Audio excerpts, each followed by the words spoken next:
AI is replacing and transforming jobs and all of that. This small piece of the whole puzzle. Fear of an impending crisis never really left us. Building products and features that nobody really asked for, it just keeps getting worse every day. Everything is behaving weirdly, which is going to outright kill a lot of brands. But there's a vast majority of people for whom these numbers are absolutely immaterial. So sad how the seasons change. Sad how the feelings go away. Hey guys, I just wanted to make a quick video and talk about a few things that have been there on my mind. There has been this very weird uncertainty, this tension kind of thing. Can you see my hands? Yeah, there has been this very weird uncertainty, tension kind of thing hanging in the air. Like there is the fear of an impending crisis is kind of, my AC is suddenly making a little bit of noise. I hope you guys can't hear it. There's this lingering fear of an impending crisis of some sort, maybe a recession, maybe a war, whatever. And I realized that since 2008, since the subprime mortgage crisis of 2008, that fear of an impending crisis never really left us. Things have been kind of uncertain then. I remember I was working for a company where a lot of campaigns were built around building trust and certainty in uncertain times. And those campaigns were very successful because times were uncertain. And if I fast forward to today, which is about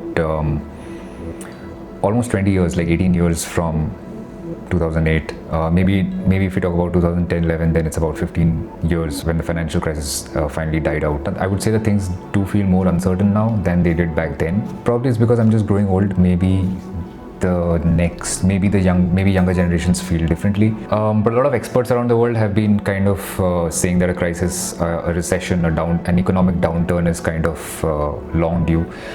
And because of that, everything is behaving weirdly. Job markets are behaving weirdly.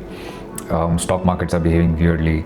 The other thing that is going on is basically this whole uncertainty regarding what is going to happen to jobs and how our role is going to evolve and change with the advent of AI. And how AI is replacing and transforming jobs and all of that, I think there is a much bigger factor at play, and AI is kind of, it's this small piece of the whole puzzle. The bigger factor at play is this whole, hype culture, this whole hype consumerism culture that has been driving consumerism for the past 15 years. That hype culture is kind of dying out. Brands are starting to die out. Brand craze is starting to die out.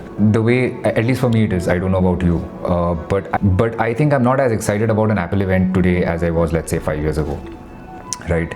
I feel, and I have a feeling that a lot of other people also of my age and other ages feel, that an iPhone from 3 years ago is just as good for doing all of your daily tasks as the latest iPhone. So the whole hype about spending a lot of money to get the latest iPhone is kind of dying out rather.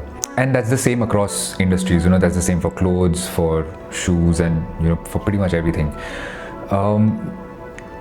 The other connected thing that I wanted to mention is basically what is happening to our environment. And this rampant consumerism over the past 15 years, this needless consumerism over the past 15 years has basically taken, it has pushed our environment back into its worst possible state. Our environment has not been in such bad shape ever in the history of the planet, and that's only because it just keeps getting worse every day.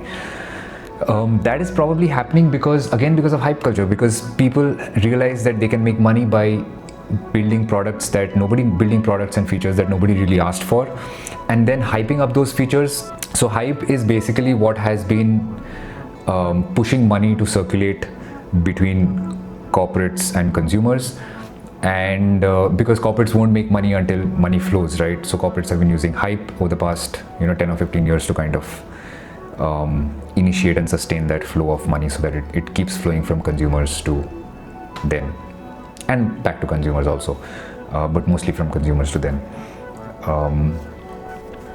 So today AI is kind of leading and sustaining that hype culture. So while the hype about personal possessions has reduced, like what phone we use, what clothes we wear, what shoes we wear, what car we drive, etc., while the hype about all of that is reduced, the hype about how we do things has increased, and that is where AI has stepped in and said that there's a much smarter way to do things. And while I'm a big fan of AI, I think it's amazing how much work AI can help you reduce. I think it's high time for companies, organizations around the world, and all entrepreneurs to finally take a step back and realize that, okay, if we are using AI, what are we actually using for?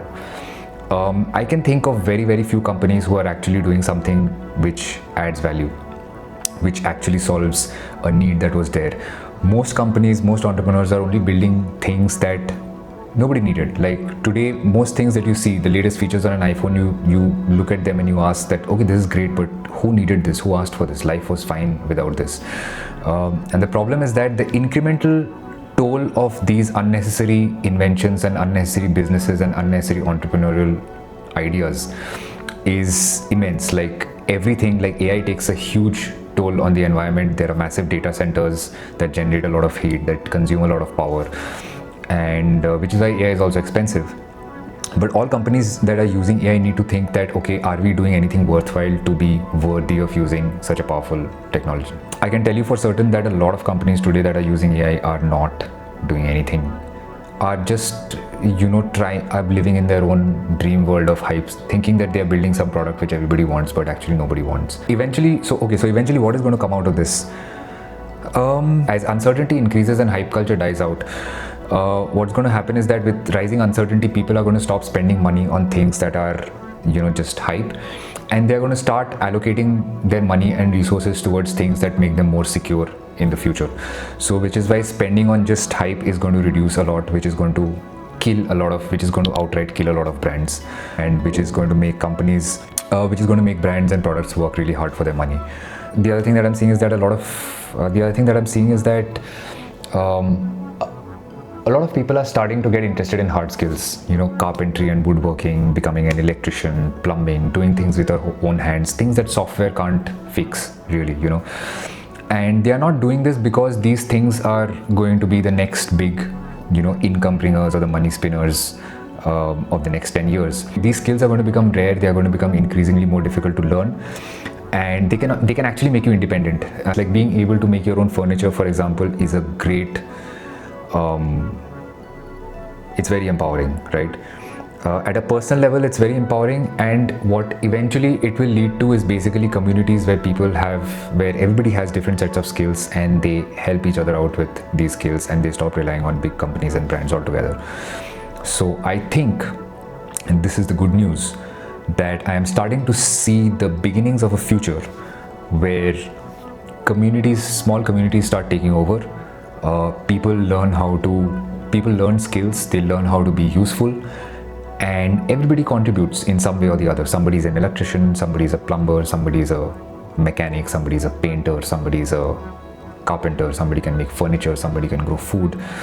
And together a bunch of people with diverse talents get together and they become part of a community and they share their skills and their products. This kind of living has potential, but I don't know how clearly we can see through the hype to actually break out of our current molds of thinking and start seeing, believing and manifesting that future for all of us. So yeah, there's obviously a tiny percentage of people, the wealthy billionaires, the people at the helms of all these companies, who are kind of thinking that yes, we need to keep going, and there is still this culture of 10x growth and doubling and tripling and quadrupling valuations, and something that was valued at $12 million is now worth $300 billion or some shit like that.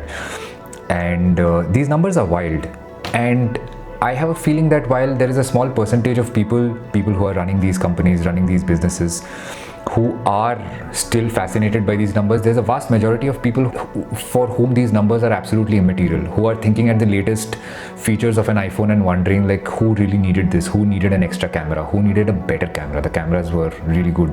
The price that the environment pays for this 10x growth or this massive jump in valuations, people are going to start to question that, okay, like you as a company are doing this, but is it really worth it? Like you as a company, as an entity, you're consuming so many resources. Is it really worth it? For every company, your consumption of resources versus the real world value that you bring to this world is gradually going to start getting questioned. That is the question all companies, all brands have to answer.